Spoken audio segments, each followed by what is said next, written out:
Hello my friends, I am Carl, and today I want to continue the conversation around emotional fitness with the beautiful Golden Gate Bridge behind me and my trusty baby coach assistant, Callie, who right now is looking around with some trepidation as there are some dogs wandering around wanting to approach our nice spot.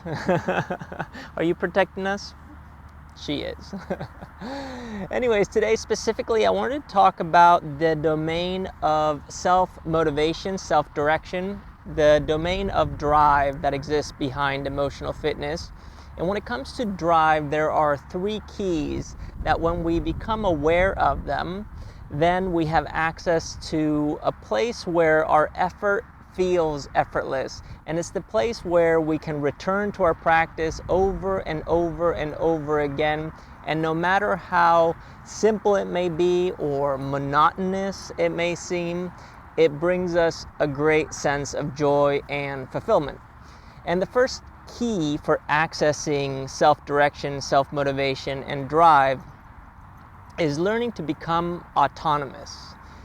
Autonomy, the word autonomy, implies auto, self, nami, management. Management of self. In other words, the art of self-governance. And when it comes to the art of self-governance, this is learning to identify that which is in our control and letting go all that which is out of our control, which is the majority of the experience of being alive. But when we can identify that which is in our control and we can start to work with it, all of a sudden we enter a state of creativity. We are not only creating a reality, but we're also creating a value that is not only added to us, but also reflects onto others. And this is the first key that we need to become aware of. The second key when it comes to self-direction and motivation is purpose, becoming purposeful. And this is having simple, clear intentions behind that which we share and express to the world. And as you may remember from a previous video, the order of progression starts with an expression. Eventually it turns into an experimentation. Those experiments teach us some lessons. We start to integrate those, so we enter the stage of integration. And then finally, once we have integrated the lessons, we transcend the state that we're currently in, or the practice, the way that we were approaching it. Or in other words, our intention goes beyond that which we're doing in this small compartmentalized area of our lives. So becoming purposeful is really important. And another thing to remember is that when it comes to purpose, we must identify that which we love, that which we're good at, that which we do when we transact value, and that which we believe the world needs more of, or we need more of.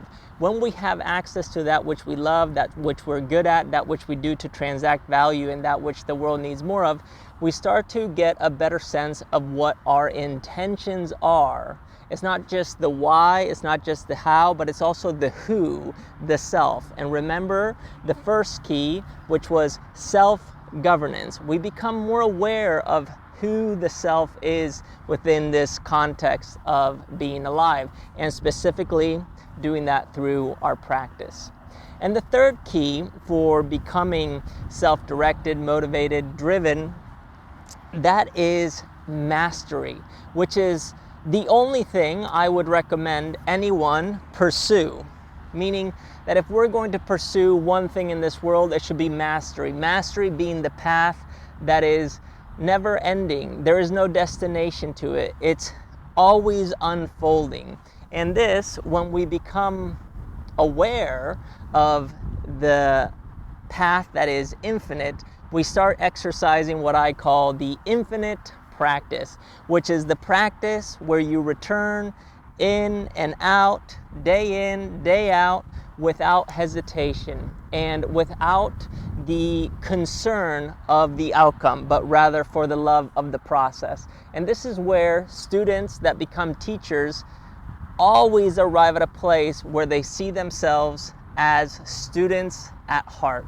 And this being where one always is able to exercise curiosity and the willingness to be vulnerable enough to learn, to receive the feedback needed in order to see a new level, to become a little bit more aware, to become fitter, not just physically and mentally, but also emotionally. And as a reminder, the emotional fitness is our state of being, our mood, our affect. That is the lens through which we see the world. And when that lens is polished, everything starts to make sense. And that, my friends, that is the domain of drive, motivation, and self-direction under emotional fitness.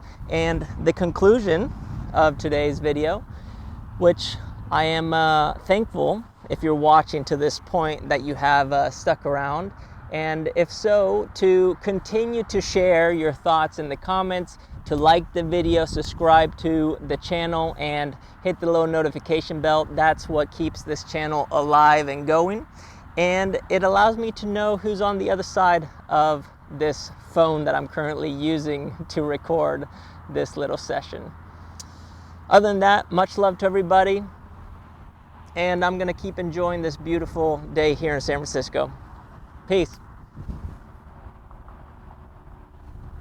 Callie's wandering off, enjoying the little smells. I'll show you. Love it. Do you love it?